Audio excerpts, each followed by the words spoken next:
जरा सोचो, अगर एक दिन तुम्हें 350 करोड़ रुपए का सोना मिल जाए। वेनिस में जॉन ब्रीजर, जो अभी अभी जेल से रिहा हुआ है, अपनी बेटी स्टेला को कॉल करता है। वो उसे बताता है कि वो उससे एक तोहफा भेजना चाहता है, लेकिन स्टेला सावधान रहती है और मजाक में पूछती है, क्या तुम्हारे पास रसीद है? क्योंकि उसे अपने पिता की चोरी वाली पुरानी आदतें याद है। बातचीत बीच में ही रुक जाती है और जॉन मिल जाता है चार्ली और अपनी टीम से, जिसमें शामिल है लाइल, लेफ्ट ईयर, हैंडसम रॉब और स्टीव फ्रेजली। उसका निशाना है एक घर के नीचे बने वो सेफ जिसमें रखे हैं $35 मिलियन के सोने के बिस्कुट। टीम पानी के नीचे एक बम लगाती है, जिससे सब सीधे नीचे गिर जाता है। फिर चार्ली की प्लानिंग के मुताबिक वो सेफ को पानी के अंदर खोल लेते हैं। इसके बाद शुरू होती है तेज रफ्तार वाली बोट चेज, जहां पुलिस और सिक्योरिटी गार्ड उनके पीछे पड़े हैं, लेकिन आखिरकार वो सब सोना लेकर सफलतापूर्वक भाग निकलते हैं। कुछ समय बाद बर्फ से ढके पहाड़ों पर टीम इकट्ठा होती है। जॉन ब्रीजर चार्ली की तारीफ करता है और उसे तोच उठाकर बधाई देता है। सब अपने अपने हिस्से की पैसे की बातें करते हैं, हंसते हैं और भविष्य के सपने देखते हैं, लेकिन खुशियों के वो पल ज्यादा देर नहीं टिकते। ब्रिज पार करते वक्त स्टीव अपने ही साथियों को धोखा दे देता है। उसके आदमी बस से सोना निकालने लगते हैं, जबकि स्टीव बंदूक ताने हैंडसम रॉब से कहता है कि स्टीयरिंग छोड़ दो। फिर वो बंदूक तानता है जॉन ब्रीजर पर, जो बस से नीचे उतरने की कोशिश कर रहा था। जॉन उसे चेतावनी देता है, हम तुम्हें ढूंढ लेंगे। स्टीव मुस्कुराता है और ट्रिगर दबा देता है। धड़ाम, जॉन वहीं मारा जाता है। चार्ली और बाकी लोग बस लेकर भागने की कोशिश करते हैं, लेकिन बस फिसलकर बर्फीली नदी में गिर जाती है। स्टीव गोलियां चलाता रहता है ताकि कोई जिंदा ना बचे, लेकिन किस्मत से चार्ली और उसकी टीम किसी तरह किनारे तक पहुंच जाती है। चार्ली अपने मेंटर जॉन के शव को देखकर टूट जाता है। उधर स्टेला ब्रीजर, जो अब पुलिस के लिए लॉक पिकिंग एक्सपर्ट बन चुकी है, एक केस पूरा करके ऑफिस लौटती है। वो अपनी स्किल के लिए तारीफ पाती है, लेकिन ऑफिस लौटते ही उसका सामना होता है चार्ली क्रोकर से, जो बताता है कि उसने स्टीव को ढूंढ लिया है और वो अपना सोना वापस लेना चाहता है। स्टेला साफ मना कर देती है, मैं अपने पापा जैसी चोर नहीं हूँ। लेकिन उस रात स्टेला का दिल बदल जाता है। वो चार्ली को कॉल करती है और कहती है, मैं तुम्हारे साथ चलूंगी, बस स्टीव के चेहरे का वो एक्सप्रेशन देखना चाहती हूँ जब उसका सोना वापस चुरा लेंगे। अगली सुबह चार्ली स्टेला को टीम से मिलवाता है और सबको उनके नए फर्जी नाम और पहचान बताता है। अब खेल शुरू होता है सोना वापस चुराने का और इस बार बदला लेने का। स्टीव से बदला लेने के लिए चार्ली और उसकी टीम बैठती है एक नए मास्टर प्लान पर। सबसे पहले स्टीव की घर की निगरानी शुरू होती है। हर एंगल से उसका मूवमेंट, सिक्योरिटी और आसपास का एरिया स्कैन किया जाता है और धीरे धीरे बनती है एक ऐसी चालाक चोरी की योजना जिसमें ट्रैफिक से लेकर टाइमिंग तक सब कुछ उनके कंट्रोल में होगा। पहला कदम तय होता है स्टीव के घर के अंदर किसी तरह घुसना, और इसके लिए चुनी जाती है स्टेला, क्योंकि स्टीव उसे पहचानता नहीं था। वो इस मिशन की अंदरूनी जासूस बनती है। उधर स्टीव अपने चोरी किए गए सोने के बिस्कुट बेचने की कोशिश में लगा है। वो एक मनी लॉन्डर एबेन से मिलता है। एबेन उससे 2 गोल्ड बार खरीद लेता है और वादा करता है कि आगे और लेगा, लेकिन उसे क्या पता कोई उसकी हर हरकत पर नजर रखे बैठा है। चार्ली की टीम अब स्टीव के घर में घुसने का रास्ता ढूंढ लेती है, रिपेयर मैन बनकर। यानी वे लोग खुद को टीवी केबल रिपेयर करने वाले वर्कर की तरह दिखाएंगे। इसके लिए हैंडसम रॉब और लाइल एक रिपेयर कंपनी से बस और यूनिफॉर्म हासिल करते हैं। रॉब अपनी पुरानी स्किल यूज करता है, फ्लर्टिंग। वो एक रिपेयर वर्कर लड़की को पटाता है। उसके साथ रात बिताने के बाद सुबह चुपके से उसका यूनिफॉर्म और बस की चाबी चुरा लेता है। वो सब चीजें अब दी जाती हैं स्टेला को ताकि वो बन सके केबल लेडी। अब बारी आती है लेफ्ट ईयर की। वह स्टीव के टीवी कनेक्शन में गड़बड़ी कर देता है, जिससे स्टीव मजबूरन होकर रिपेयर कंपनी को कॉल करता है। लेकिन क्या पता उसे वो कॉल अब सीधे चार्ली की टीम के पास जा रही है। स्टेला अपनी छाती पर हिडन कैमरा लगाए बस लेकर निकल जाती है स्टीव के घर की ओर। जैसे ही वो पहुंचती है, स्टीव के खतरनाक कुत्ते उस पर भौंकने लगते हैं,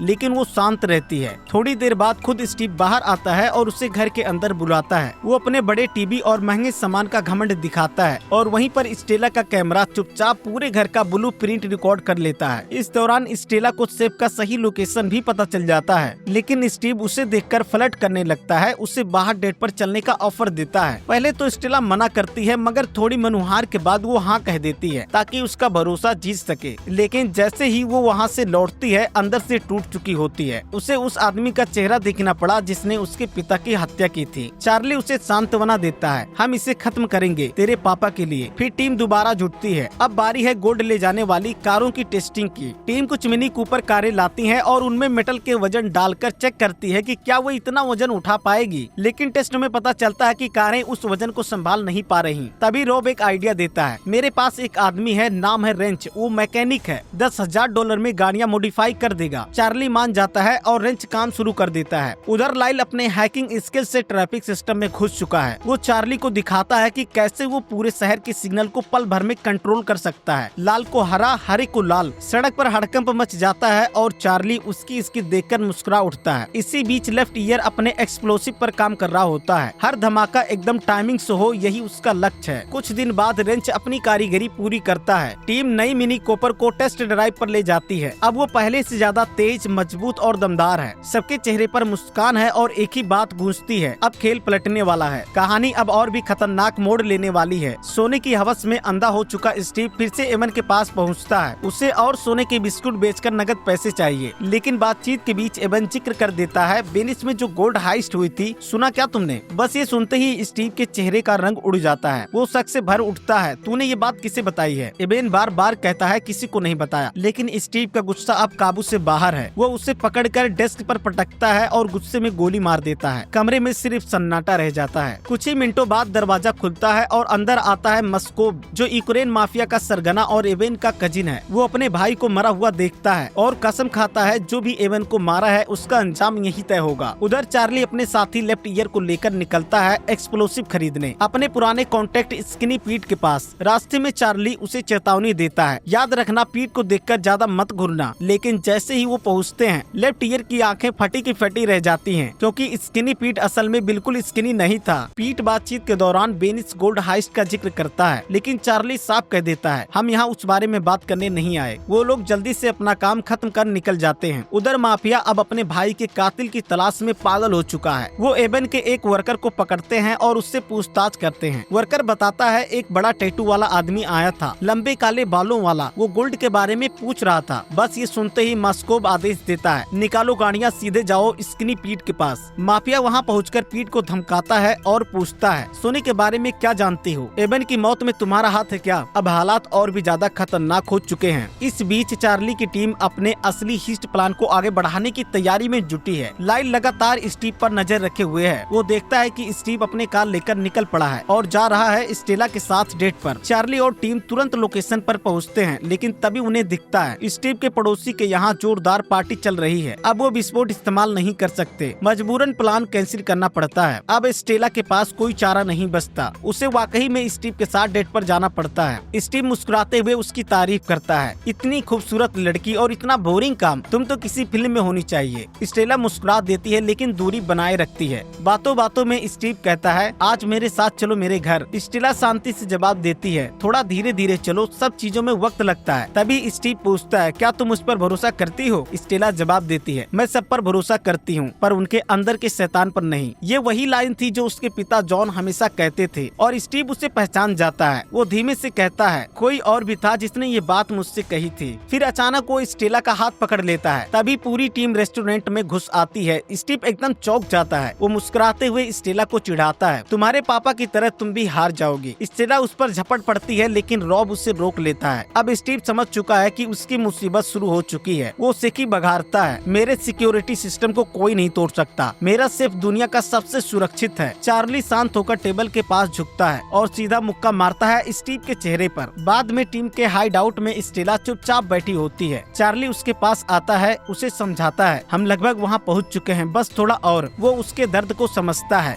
क्योंकि ये मिशन सिर्फ सोने का नहीं इंसाफ का है। तभी लाइल अंदर आता है और एक नई खबर देता है, स्टीव अब गोल्ड को मैक्सिको ले जाने की तैयारी कर रहा है। टीम की नजरें एक दूसरे से मिलती हैं। अब वक्त आ गया है आखिरी वार करने का। टीम थोड़ी निराश थी क्योंकि स्टीव ने गोल्ड मैक्सिको ले जाने का प्लान बना लिया था, लेकिन चार्ली हमेशा की तरह इस मुसीबत में भी एक नया मौका देखता है। वो कहता है अगर सोना अभी निकला नहीं है तो हम बीच रास्ते में ही उसे रोक सकते हैं। इसी बीच लाइल अपडेट देता है, स्टीव गोल्ड को सेफ ट्रक्स और हेलीकॉप्टर के जरिए भेजेगा। अब खेल और बड़ा हो चुका है और रिस्क भी। तभी चार्ली को फोन आता है स्किनी पीट का। वो गुस्से में पूछता है क्या तुम एवन के मर्डर में शामिल थे? चार्ली शांत स्वर में जवाब देता है नहीं, हमारा उससे कोई लेना देना नहीं, लेकिन मुझे तुम्हारी थोड़ी मदद चाहिए। इसके बाद चार्ली और रॉब निकलते हैं ट्रक शोरूम की ओर। वो वहाँ जाकर एक ऐसा ट्रक खरीदते हैं जो हाइस्ट में काम आ सके। ट्रक की जांच करते वक्त चार्ली फोन उठाता है और कॉल करता है अपने पुराने दोस्त रेंच को। भाई फिर से तेरी जरूरत है। रेंच मुस्कुराकर कहता है इस बार मैं सिर्फ मदद नहीं करूँगा, मैं खुद भी हिस्सा बनना चाहता हूँ। चार्ली हंसता है, डील पक्की। अब बारी थी असली सेटअप की। चार्ली और लेफ्ट ईयर मिलकर पुल के नीचे एक्सप्लोसिव लगाते हैं, जहाँ वो ट्रक को गिराकर पकड़ने का प्लान बना चुके हैं। दूसरी ओर टीम टीम दूर से स्टीव के ट्रक मूवमेंट को मॉनिटर कर रही थी। उन्होंने देखा स्टीव ने एक नहीं बल्कि 3 अलग अलग सेफ ट्रक तैयार करवाए हैं। स्पष्ट है 2 डमी एक असली, लेकिन चार्ली पहले से तैयार था। वो कहता है जिसके ऊपर हेलीकॉप्टर उड़ रहा होगा वही असली ट्रक होगा। लाइल को ऑर्डर दिया जाता है टायर चेक करो, जिस ट्रक के टायर सबसे ज्यादा दबे हों वही भारी लोड वाला होगा। कुछ देर बाद लाइल रिपोर्ट देता है ट्रक 128 यही है असली गोल्ड वाला। सब कुछ अब टाइमिंग पर निर्भर था। जैसे ही तीनों ट्रक इंटरसेक्शन पर पहुंचते हैं वो तीनों अलग अलग रास्ते पर निकल जाते हैं। लाइल अपने हैक किए हुए ट्रैफिक कैमरों और सिग्नल सिस्टम से उन पर नजर रखता है। वो ट्रक 128 के रूट पर ट्रैफिक जाम पैदा कर देता है ताकि बाकी रास्ते खाली रहे और प्लान सेट हो जाए। लेकिन ऊपर से स्टीव अपने हेलीकॉप्टर में बैठकर सब देख रहा था। उसे अंदाजा हो जाता है कि कुछ गड़बड़ है। वो अपने पायलट से कहता है रुको, मुड़ो पीछे। लाइल तुरंत एक और चाल चलता है। वो ट्रैफिक लाइट को इस तरह बदल देता है कि ट्रक 128 उसी रास्ते की ओर मुड़ जाए जहां टीम पहले से इंतजार कर रही है, ब्रिज के नीचे। अब शुरू होती है सबसे पागलपन भरी पीछा करने की रेस। टीम ट्रक का पीछा करती है भीड़ भाड़ वाली सड़कों से, फिर सीढ़ियों से नीचे उतरती है, यहाँ तक कि ट्रेन स्टेशन के अंदर भी कारें निकलती हैं। लाइल एक बटन दबाकर ट्रेन को रोक देता है ताकि चार्ली की गाड़ियाँ सुरक्षित निकल जाए। सांसें थमी है, टाइम टिकटॉक कर रहा है। आखिरकार टीम पहुँचती है ब्रिज के नीचे। सब कुछ सेट है। रेंच से सिग्नल मिलते ही लेफ्ट ईयर ट्रिगर दबाता है। तेज धमाके के साथ सड़क फट जाती है और ऊपर दौड़ता हुआ ट्रक नीचे गिर जाता है। रेंच तुरंत बटन दबाकर गड्ढे को ढक देता है ताकि कोई बाहर से कुछ न देख पाए। उधर स्टीव अपने आदमियों को आदेश देता है ट्रक खोजो अभी, लेकिन अब बहुत देर हो चुकी थी। टीम जब ट्रक के अंदर पहुंचती है तो एक झटका लगता है। अंदर जो सेफ था वो वाला नहीं था जिसकी उन्हें उम्मीद थी। स्टेला हैरान रह जाती है। चार्ली पूछता है क्या तुम इसे खोल सकती हो? वो जवाब देती है ये नया मॉडल है, बहुत मुश्किल है, लेकिन कोशिश करूंगी। वो तुरंत ड्रिल मशीन निकालती है और काम शुरू करती है, लेकिन कुछ मिनटों में समझ जाती है कि ये आसान नहीं। फिर वो गहरी सांस लेती है। अब दिमाग नहीं दिल से काम लेना होगा। स्टेला धीरे धीरे अपने हुनर और धैर्य से सबके हर लॉक को एक एक करके क्रैक करना शुरू करती है। आखिरकार स्टेला अपनी कोशिशों में कामयाब हो जाती है और जैसे ही तिजोरी खुलती है पूरी टीम खुशी से झूम उठती है। सोने की ईंटें मिनी कूपर में शिफ्ट की जाती है। लाइल भी उत्साह से चिल्लाता है हमने कर दिखाया। अब मिशन पूरा हो चुका था, बस भाग निकलना बाकी था। लेकिन तभी स्टीव के गुंडे उनके पीछे लग जाते हैं। तंग सुरंगों में शुरू होती है एक जबरदस्त चेज। गोलियां चल रही हैं, गाड़ियां दौड़ रही हैं और टीम किसी तरह आगे बढ़ती जा रही है। आखिरकार वो लोग हाईवे तक पहुंच जाते हैं, मगर स्टीव हार मानने वालों में से नहीं था। वो अपने हेलीकॉप्टर से उन्हें देख लेता है और पीछा जारी रखता है। चार्ली और टीम अब खुले मैदान से गुजरते हुए फिर सड़क पर लौटते हैं। चार्ली एक दूसरा रास्ता लेने का फैसला करता है, लेकिन स्टीव उसके पीछे पीछे पहुंच जाता है। एक पल ऐसा आता है जब चार्ली का मिनी कूपर हेलीकॉप्टर के ब्लेड से बाल बाल बचता है। स्टीव झल्लाकर हेलीकॉप्टर से कूदता है, एक राहगीर की कार छीन लेता है और पीछा फिर शुरू करता है। इस बीच चार्ली अपने टीम से फिर जुटता है और सब मिलकर मिनी कूपर को एक ट्रेन के कंटेनर में चढ़ा देते हैं। जब ट्रेन चल पड़ती है स्टीव फिर वहां पहुंच जाता है। वो रेंच को एक मजदूर समझ लेता है और उसे $5000 की रिश्वत देता है ताकि वो मिनी कूपर तक पहुंच सके। रेंच पैसे का आधा हिस्सा लेता है और कंटेनर का दरवाजा खोल देता है, लेकिन जैसे ही दरवाजा खुलता है सामने खुद चार्ली खड़ा होता है। चार्ली मुस्कुराते हुए कहता है स्टीव तेरी चालाकी बुरी नहीं थी, लेकिन सोना अब हमारे पास है और तेरे पास कुछ नहीं। स्टीव गुस्से में अपनी बंदूक निकालता है, लेकिन इससे पहले कि वो ट्रिगर दबा सके वहाँ पहुँच जाती है यूक्रेनी माफी गैंग। स्टीव डर के मारे पूछता है तुम लोग कौन हो? उनका लीडर कहता है मैं एवेन का कजिन हूँ। अब स्टीव के चेहरे का रंग उड़ चुका था। वो जल्दी जल्दी सफाई देने लगता है, मैंने कुछ नहीं किया, जब मैं पहुँचा तो वो पहले से मरा हुआ था, लेकिन अब बहुत देर हो चुकी थी। चार्ली पहले ही माफिया से डील कर चुका था। तभी मौका पाकर स्टेला आगे बढ़ती है और स्टीव के चेहरे पर एक जोरदार घूसा मारती है। माफिया वाले स्टीव को पकड़ कर ले जाते हैं और स्टेला की आंखों में सुकून झलकता है। आखिर उसने अपने पिता की मौत का बदला ले लिया था। वो चार्ली को गले लगाती है और पूरी टीम जश्न मनाती है। तो दोस्तों आपको क्या लगता है कौन सा पल सबसे ज्यादा दमदार था इस कहानी में? नीचे कमेंट करके बताइए। और अगर वीडियो पसंद आया हो तो लाइक और सब्सक्राइब करना मत भूलना, क्योंकि ऐसी और रोमांचक कहानियाँ हम लाते रहेंगे।